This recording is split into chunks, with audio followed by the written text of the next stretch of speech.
Hi guys! So, ako nga pala si Mimi. So, I will do uh, parang review pero food.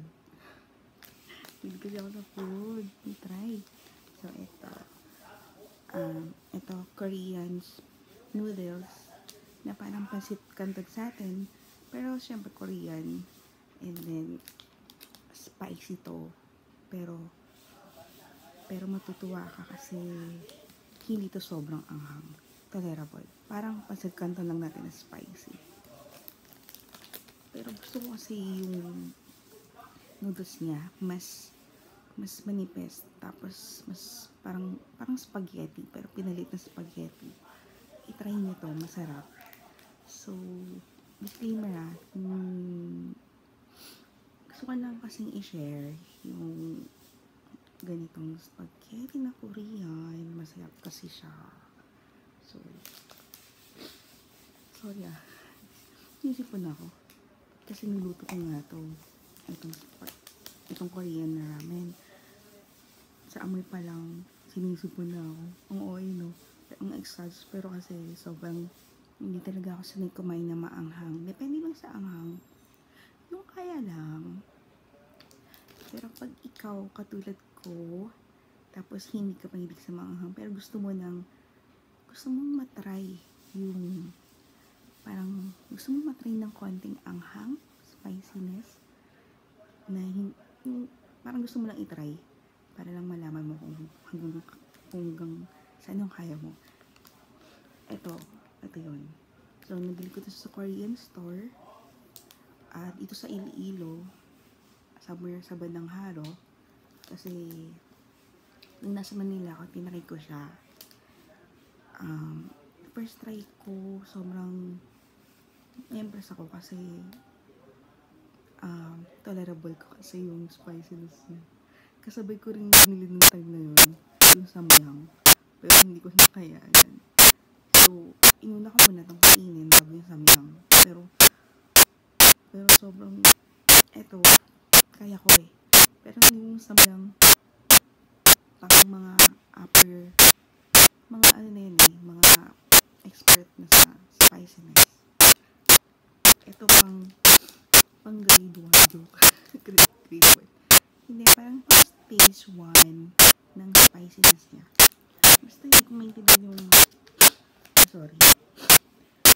hindi ko maintindihan yung pangalan niya. Excuse me sa sipon ko kasi maangang na ang OA nga lang yung hindi ko mabasa yung pangalan niya, pero Paldo yung brand. Paldo siya, tapos Korean spicy noodles siya. Pero ito yung stage 1. So, gusto ko na try ko na. Masarap to kahit maanghang. Pero kaya ko naman anghang nito. Kasi, compare sa samyang, sobrang isang ganito ko pa lang. So, subo ko pa lang, umutok na yung dito ko. Hindi ko na kaya, give up na ako. Hindi na. Saka kung kakain ka ng samyang na yun, kailangan may kasama kang malamig or milk, saka ice cream. Yung time na meron akong isang plate ng ice cream. Sobrang hindi ko pa rin kaya. Pero ito, pag gusto mo na matry, ito lang. Pwede na. Try mo muna. So, yun. Normal, parang pansit canton niluto, i-boil mo, pero bantayan mo maigi kasi madali siyang lumambot.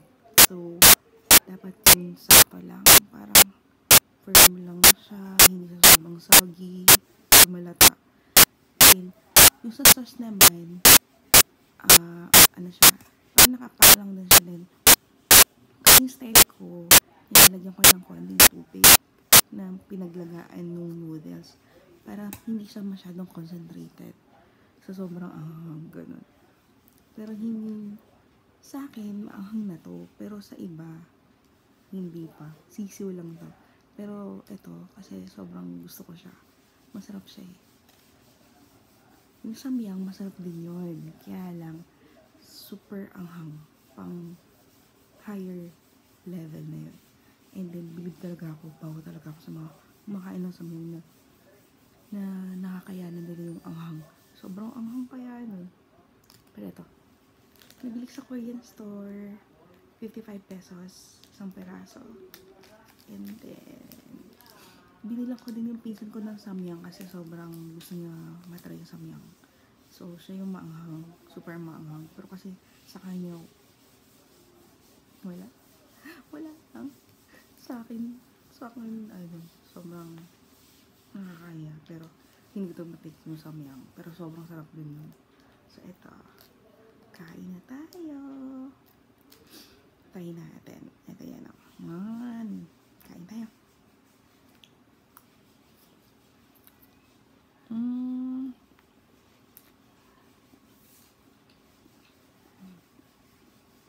Ito.